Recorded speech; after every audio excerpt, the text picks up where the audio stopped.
The test is in 4-part, Part 1, Part 2, Part 3, and Part 4. Now look at Part 1.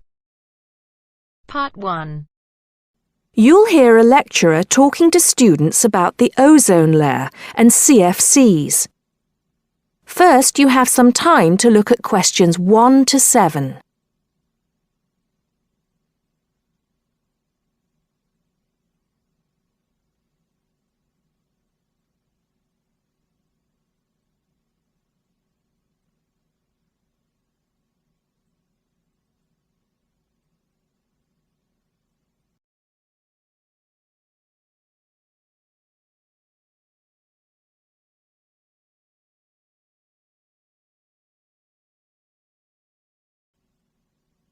Now listen carefully and answer questions 1 to 7.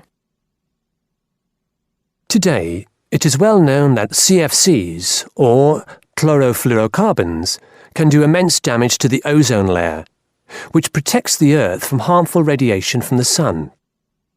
However, it was as recently as the mid-1970s when the connection between CFCs and ozone layer destruction was first established. The story starts back in 1957, when James Lovelock invented the electron capture detector. This is a machine that can detect very small amounts of a chemical compound in the atmosphere.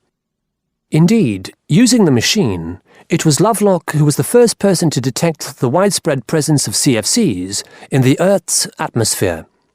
In 1973, Lovelock, on a research trip which he'd funded himself, measured the amount of CFCs in the atmosphere in the Arctic and in Antarctica, but unfortunately came to the wrong conclusion that CFCs are not harmful to the environment. Following on from this work, though, in 1974, Sherry Rowland and Mario Molina published the very first scientific paper on the connection between CFCs and ozone depletion. This quickly prompted the world's first ban on the use of CFCs, which was enacted in 1975 by the US state of Oregon. Further bans followed. In 1978, the United States and several European countries banned the use of CFCs in spray cans. CFCs were still allowed to be used, though, for refrigeration and in solvents. It was in the mid-1980s that scientists in Antarctica observed a huge depletion in the ozone layer above them, often called the hole in the ozone layer. This led, in 1987, to the signing of the Montreal Protocol, which called for further reductions in the production and use of CFCs, and then, 2 years later, to a European Union agreement to ban the production of all CFCs by the end of the century. Before you hear the rest of the talk, you have some time to look at questions 8 to 10.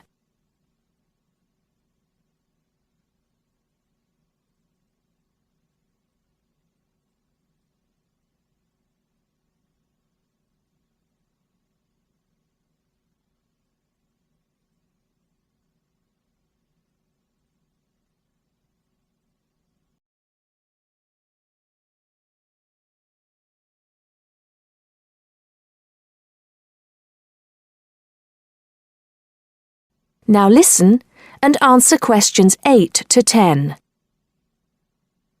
So why exactly are CFCs so harmful? One of the reasons CFCs were so popular in the production of solvents and refrigeration coolants is that they are unreactive. That is, they don't react easily or at all with other chemical compounds. It's this property, however, that also makes them dangerous. Because they are unreactive, it's very difficult for them to be broken down.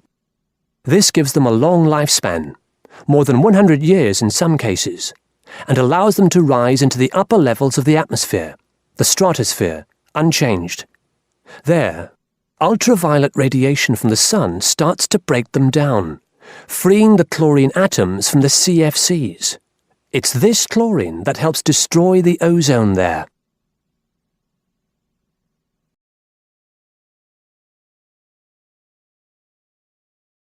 That is the end of part 1. You now have half a minute to check your answers.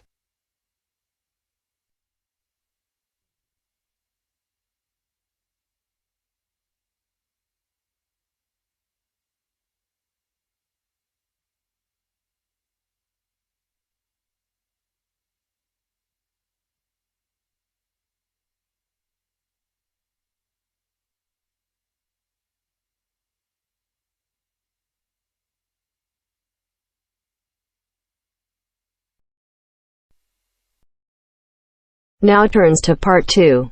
Part 2. You'll hear a monologue about a guided tour to London. First, you have some time to look at questions 11 to 17.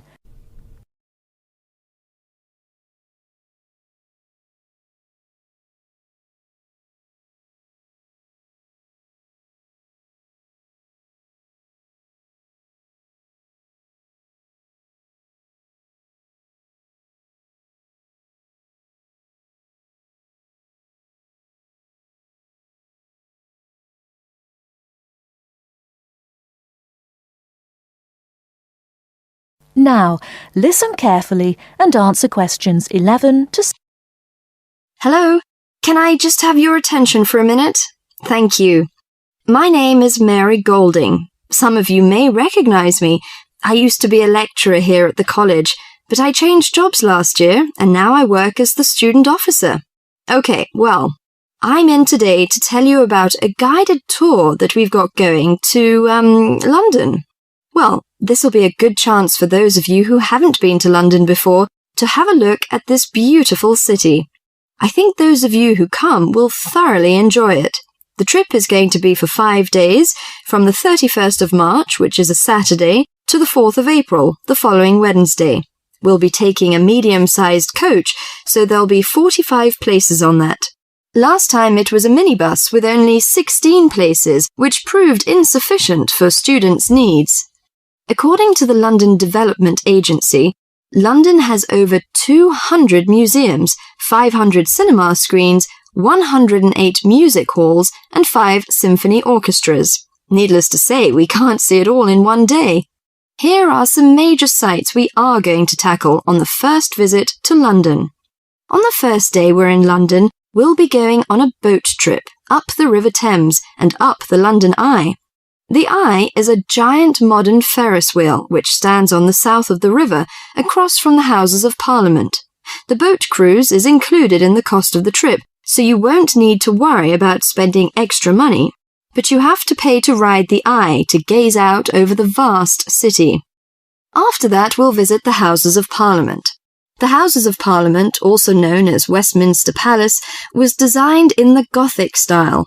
One of London's famous landmarks, Big Ben, the clock tower named for its 13-ton bell, is also found here. You can have a free visit up there.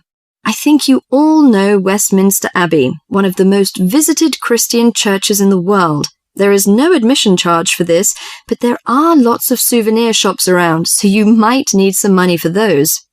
On the second day, we'll be going to the British Museum. The oldest museum in the world is also the most visited site in London. You have to pay to get in there, but it's not expensive. Before you hear the rest of the talk, you have some time to look at questions 18 to 20.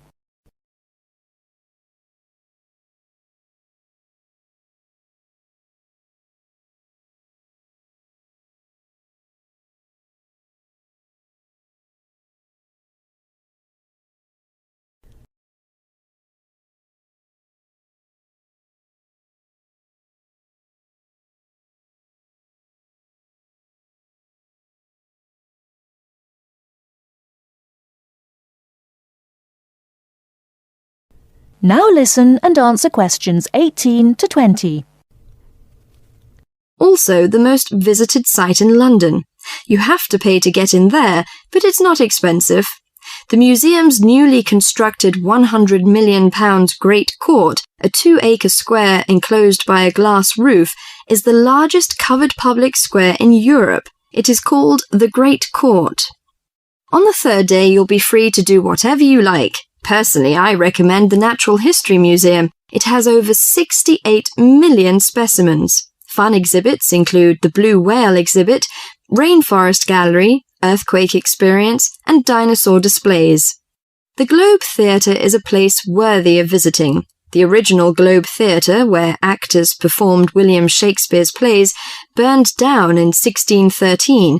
The newly reconstructed Globe, however, copies original drawings of the 16th century's building's details and uses many of the same techniques and materials. Theatregoers can see performances of Shakespeare's plays, such as Romeo and Juliet and Much Ado About Nothing.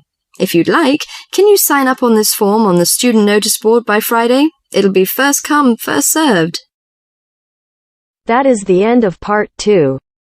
You now have half a minute to check your answers.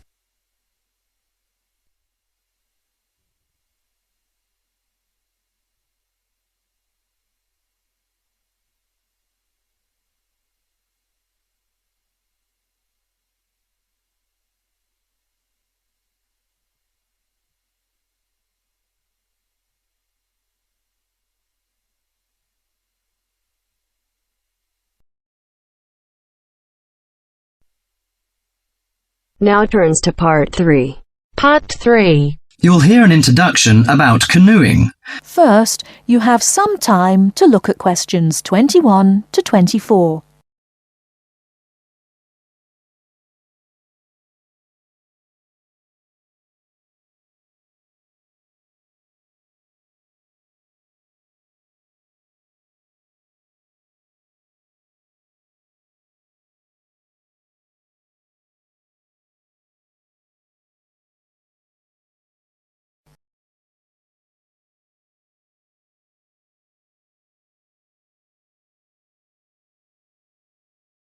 Now, listen carefully and answer questions 21 to 24.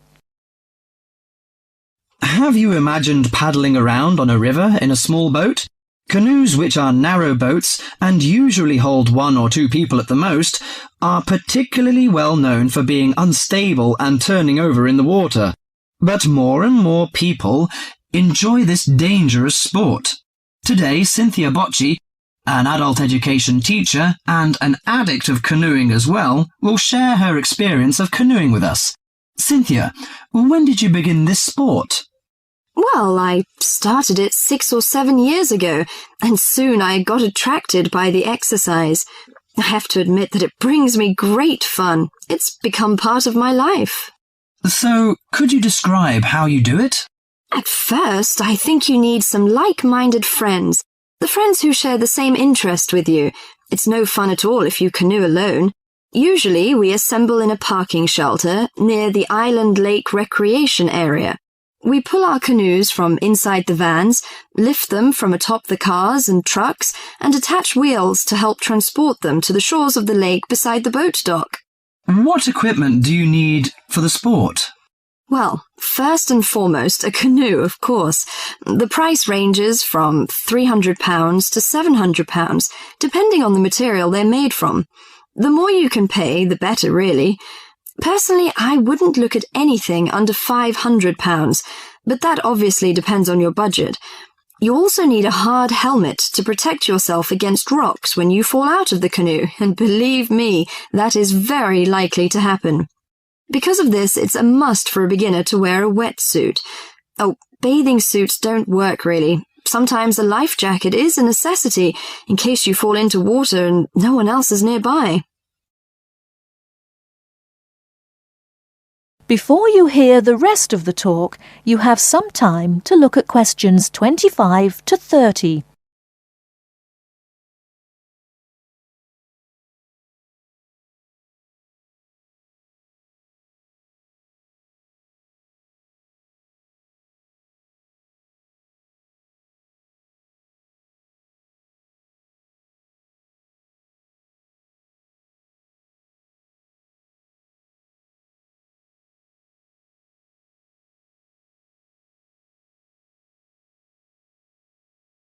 Now listen and answer questions 25 to 30.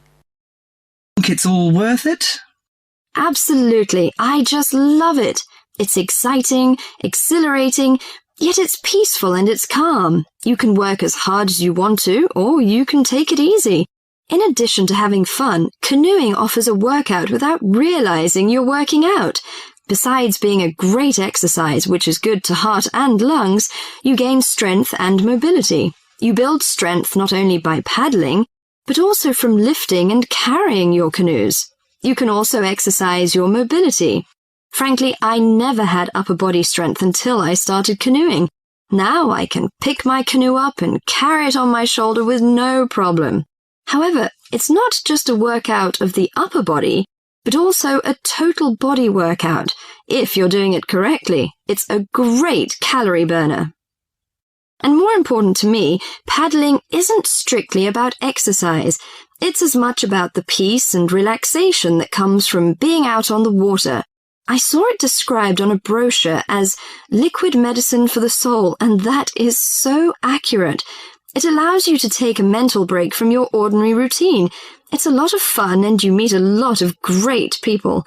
We connect on the waterways by responding to email invitations, posting on websites and club announcements. Also, it's a great way to get an up-close view of nature. You can sneak up on wildlife. I've been right next to ducks, deer, and all kinds of birds. You just get a different view than you can get on land.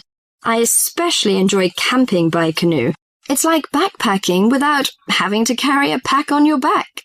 You can put everything you need in the hatches of the canoe. Have you experienced this kind of camping? Well, whatever you say about this sport, it's never dull. I think on one level it's a serious activity and you can become a real champion, but it's a small group who take it that far. But for most, it's a fantastic sport for anyone who likes adventure. That is the end of part 3. You now have half a minute to check your answers.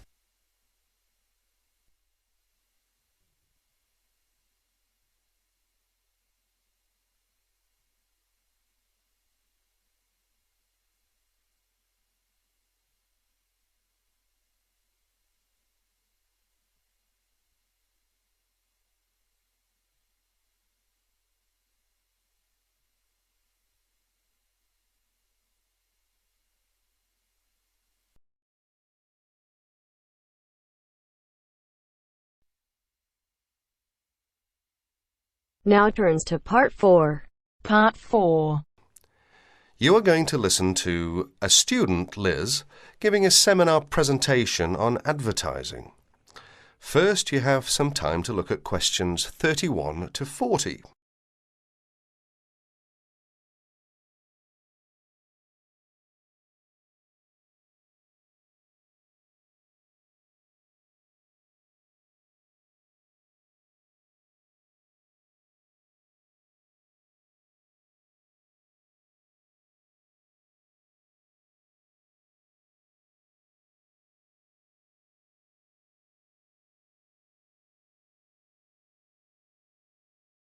Listen to the talk and answer questions 31 to 40. Today, Liz is going to give her presentation. Liz? For my presentation, I looked at the different forms of advertising, especially at how women are portrayed by the media. So, Liz, tell us what different forms of advertising you looked at. As you can see from the outline on the screen, I looked at a wide variety of different medias, including billboards, television ads, newspapers, and, of course, the internet. Oh yes, I almost forgot. I also looked at films. And what was your main finding? Well, I've brought some samples in to show everyone, which I hope will make it a little clearer.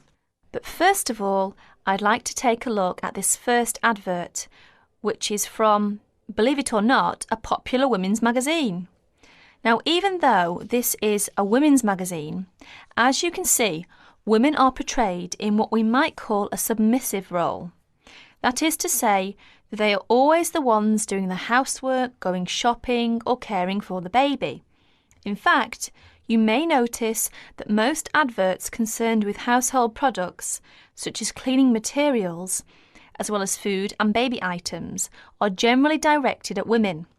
Another thing you may notice about the women is that they are nearly always very slim and beautiful, even middle-aged women. None of them are ever shown to be poorly dressed or to be overweight. So, Liz, how are men normally portrayed in these adverts? Well, if you take a look at the next picture, which is in fact from the same magazine, you will notice that men are seen to be strong, powerful and in charge. They give the image of being in charge, being the ones who make the decisions. And generally, they are dressed either in sports clothes, showing their prowess or fitness, or a business suit, which serves to depict their social status. You mentioned that you also looked at films. Do these same images apply to the movie industry? Yes, they do indeed, and again, I have some images to show you. This time, however, I've arranged the pictures so that you can see clearly the different roles that men and women play in the films. Notice first of all that it is the man who is in charge. He's the one driving a big, luxurious car and constantly contacting the office on his mobile phone. Now, if we look over here to the women, we see she is subservient to the man. She's his secretary, in fact. And if we take a look at her office, we see it's shared by other women and open to the public. In contrast, her boss's office, who is the man of course, has a very large, spacious office all to himself. And if the woman wants to enter, she first has to get his permission. That is to say, she has to first of all knock at the door and wait until he invites her to enter. However, if the man wants to talk to the woman, he simply picks up the phone and requests her attention. Are there any images where women are not shown to be of a lower social status to men? No, there aren't. Well, very few in fact. There are, of course, times when the woman, for example, is playing the part of a scientist with a man as her assistant. Yet even here, she is not in a position to make decisions. Decisions, in fact, are still made by her boss, who, of course, is a man.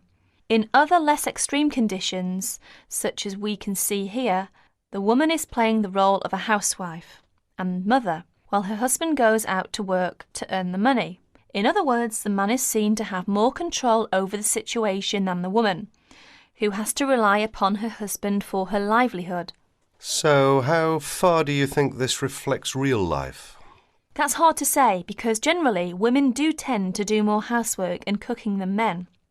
It is generally accepted that women are better able to care for children, but the problem is that we are told through the media that women are not as capable or as strong as men, that women are not as able as men to make important decisions. This, of course, is totally untrue. Many women are at least as capable as men at making decisions, more so in some cases. Are women ever seen in the media to be superior to men? Very rarely, in fact, and when they are seen to be better or faster or stronger than men, they are also seen to be a freak. You know, someone with superhuman powers. In other words, they are not seen to be an ordinary person like you or me. Why do you think that is? It's probably because if people know it's too ridiculous to be true, then they are not going to believe it. This way, it won't harm men's image. So, what's the internet like? In fact, I think the internet is probably the worst of all the media. I don't know why exactly, but I think it's probably because there is little or no control over the internet. Instead, the internet is seen as a type of no man's land, if you like. That is to say, it's not actually owned by one person or one company. Therefore, people are free to put whatever information on the internet they want. So, would you say that information on the internet should be censored? I think there should be some control over the internet because some of the images are dangerous. Dangerous? Yes, indeed. For adults, I guess it's not such a big problem because mature people are able to decide for themselves what to believe and what not to believe. But children are a different matter. They accept information that is presented to them without questioning that information or considering the consequences of believing it. In other words, children believe what they see or what they are told. And how do other people feel about information on the internet? Actually, I carried out a survey to find out other people's opinions. As you can see from this chart, the majority of people over the age of 28 were in favour of restricting the information. It was only people under the age of 20 who really thought that information shouldn't be censored. In fact, only about 8% said that information on the internet should be restricted in some way. Well, thank you, Liz. That was a very interesting topic. And I'm sure that if any of you have any questions, Liz would be more than happy to answer them. That is the end of part 4.